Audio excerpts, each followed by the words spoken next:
नमस्कार दोस्तों, आप देख रहे हैं नमो भारत न्यूज। मैं हूं अतुल शुक्ला। दोस्तों, वोटों की खातिर केंद्र की सलाह को दरकिनार करके बंगाल की निर्ममता दीदी ने देश की सुरक्षा के साथ जो खिलवाड़ किया, उसका नतीजा आज पूरा देश भुगत रहा है।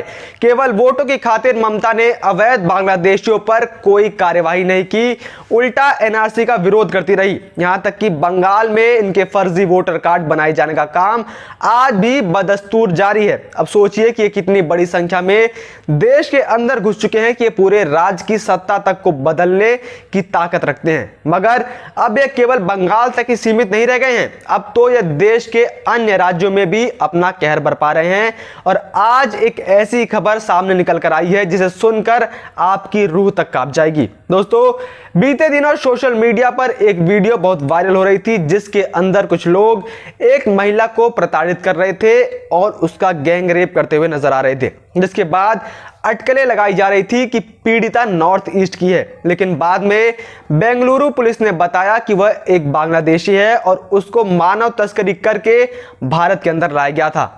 27 मई को एक महिला के साथ कथित तौर पर दुर्व्यवहार करने और उससे दुष्कर्म करने के मामले में 5 अवैध बांग्लादेशियों को गिरफ्तार किया गया। बेंगलुरु पुलिस ने एक विज्ञप्ति में कहा कि वीडियो क्लिप के आधार पर एक महिला समेत 5 आरोपियों को तत्काल खोजा गया और बेंगलुरु शहर पुलिस ने उन्हें दबोच लिया। यह घटना बेंगलुरु की ही एक एनआरआई कॉलोनी में हुई है। आरोपितों में से एक रफीदुल इस्लाम टिकटॉक पर भी काफी सक्रिय है और वहां उसके अच्छे खासे फॉलोअर्स भी हैं। वीडियो में यह लोग महिला से दुष्कर्म करते हैं और उसका उत्पीड़न करते हुए दिख रहे हैं। और यही वजह है कि भारत सरकार ने टिकटॉक को हमेशा के लिए भारत के अंदर प्रतिबंध कर दिया था। और इसी वजह से भारत सरकार सोशल मीडिया प्लेटफॉर्म्स को नए आईटी रूल्स को भी मानने के लिए कह रही थी, ताकि इस तरीके के कंटेंट को लोगों तक पहुंचने से रोका जा सके और इन जैसे कंटेंट क्रिएटर्स को सही समय पर इनका पता लगाकर इनको सही सजा दी जा सके।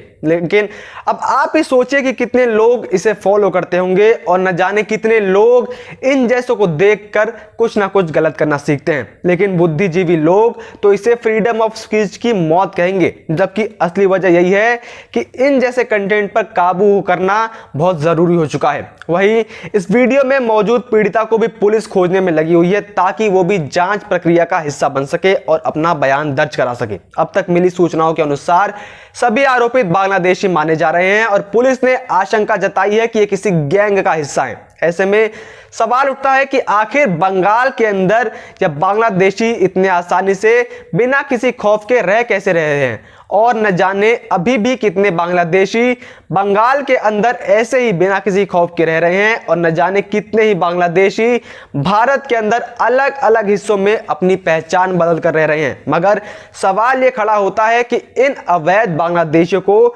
देश में आने कौन दे रहा है और ये कितने आराम से देश में घुस कैसे पा रहे हैं। यह बात किसी से भी छुपी नहीं है कि भारत के अंदर किस प्रकार से म्यांमार के रोहिंग्या और अवैध बांग्लादेशी पश्चिम बंगाल के सीमावर्ती राज्य होने की वजह से उसका फायदा उठाते हैं और पहले वो पश्चिम बंगाल में शामिल होते हैं, उसके बाद वहां पर उनके फर्जी दस्तावेज, वोटर आईडी, जन्म प्रमाण पत्र आदि सारे डॉक्यूमेंट्स बनाए जाते हैं, जिसके बाद कुछ पश्चिम बंगाल में ही रुक जाते हैं तो कुछ लोग पश्चिम बंगाल से निकलकर पूरे देश में फैल जाते हैं और पूरे देश में गंदगी करते हैं। इसी वजह से अब देश के अंदर एनआरसी और यूनिफॉर्म सिविल कोड को लागू करना बेहद ही जरूरी हो गया है, ताकि इन जैसे अवैध लोगों को देश से बाहर निकाला जा सके। अब कुछ लोग मानवता का रोना करने लग जाएंगे कि आखिर इसकी जरूरत क्या है। तो आप समझिए कि आखिर इन अवैध निवासियों से देश को समस्या क्या है। पहला तो यह लोग भारत की जनसांख्यिकी को बदलने का पूरा प्रयास कर रहे हैं। ये भारत के अंदर आते हैं, अपना परिवार बसाते हैं, 10-10 बच्चे पैदा करते हैं और अपनी जनसंख्या को लगातार बढ़ा रहे हैं। वहीं हिंदू 1 या 2 बच्चे पैदा करते हैं, जिसकी वजह से भारत के अंदर जनसंख्या में बदलाव तेजी से देखने को मिल रहा है और हिंदुओं की संख्या लगातार घट रही है। वहीं दूसरी तरफ ये लोग भारत के अंदर रह रहे लोगों का हक मार रहे हैं। अब अगर किसी भी अवैध बांग्लादेशी या फिर रोहिंग्या को मान लीजिए भारत के अंदर नौकरी मिल जाती है, तो उसका परिणाम किसी भारतीय को ही भुगतना पड़ेगा। इन अवैध नागरिकों की वजह से भारत के लोगों को भारत में ही नौकरियां और अपॉर्चुनिटीज नहीं मिल पा रही हैं। तीसरा, ये लोग भारत के अंदर रहकर भारत का ही खा रहे हैं और भारत में ही पैसा कमा रहे हैं और यही पैसा भारत के अंदर आतंकवाद को बढ़ाने के लिए उसका इस्तेमाल कर रहे हैं। आज से 4 साल पहले यूपी एटीएस ने मुजफ्फरनगर से एक संदिग्ध आतंकी अब्दुल्ला को गिरफ्तार किया था। एटीएस के एडिशनल एसपी ब्रजेश श्रीवास्तव की अगुवाई में कार्रवाई की गई थी। आईजी एटीएस असीम अरुण ने बताया था कि अब्दुल्ला फर्जी डोमिसाइल सर्टिफिकेट, जिसे निवास प्रमाण पत्र भी कहा जाता है, उसके साथ फर्जी पासपोर्ट बनवाकर भारत में रह रहा था। वो आतंकियों को पनाह देता था और उनकी आईडी तैयार करने का काम भी किया करता था। यह आतंकवादी सहारनपुर में देवबंद के अंबेहटा शेख में वर्ष 2011 से रह रहा था। यहीं से उसने फर्जी आईडी के आधार पर अपना पासपोर्ट बनवा लिया।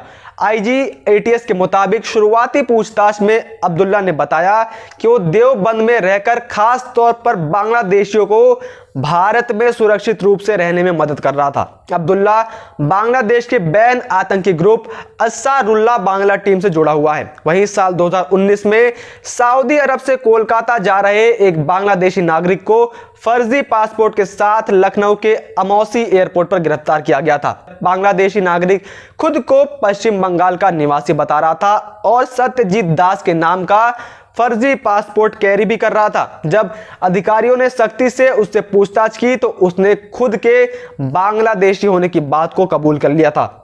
इस तरीके की और कई घटनाएं हैं जिसमें कोई जयपुर के हवाई अड्डे से तो कोई और कहीं से पकड़ा गया था, लेकिन सब बांग्लादेशी थे और फर्जी दस्तावेज के साथ भारत में रह रहे थे। और इन सब मामलों में एक चीज जो कॉमन है वो है कि ये सब पहले पश्चिम बंगाल में आते हैं, उसके बाद ये वहां से पूरे देश में अपना जाल बिछाते हैं और इनके इस घुसपैठ की हिमात बंगाल की रूलिंग पार्टी टीएमसी की वजह से ही हो रही है। टीएमसी सिर्फ अपना वोट बैंक बनाने के चक्कर में इन लोगों को बंगाल में ले लेती है और इनके फर्जी दस्तावेज भी बनवा देती है ताकि यह लोग वोट दे पाएं और इसी वजह से ममता लगातार तीसरी बार बंगाल की सीएम बन पाई है, जबकि सिर्फ कुर्सी बचाने के चक्कर में इन्होंने देश को गर्क में ढकेल दिया है। ये लोग देश को ही खोखला कर रहे हैं और यही वजह है कि बीजेपी देश के अंदर एनआरसी लागू करना चाहती है ताकि इन अवैध निवासियों को देश से बाहर निकाला जा सके जो देश का माहौल खराब कर रहे हैं। वहीं अभी तक सिर्फ देश के अंदर असम में ही एनआरसी लागू की गई है और सिर्फ असम से ही 19 लाख लोग एनआरसी की लिस्ट से बाहर हैं जिन्हें अवैध बताया जा रहा है। और इसी वजह से ममता बंगाल के अंदर एनआरसी लाने के विरोध में है, क्योंकि अगर वहां पर एनआरसी आ गया तो टीएमसी का पूरा वोट बैंक बाहर हो जाएगा। अब ऐसे में सवाल उठता है कि राजनीति के लिए लोग देश को खोखला करने को भी तैयार हैं। ममता को अपने राजनीतिक फायदे से हटकर पहले देश के बारे में सोचना चाहिए। जय हिंद, जय भारत। सब्सक्राइब और शेयर करना ना भूलें। अपने विचारों को कमेंट बॉक्स में लिखकर हम तक जरूर पहुंचाइए।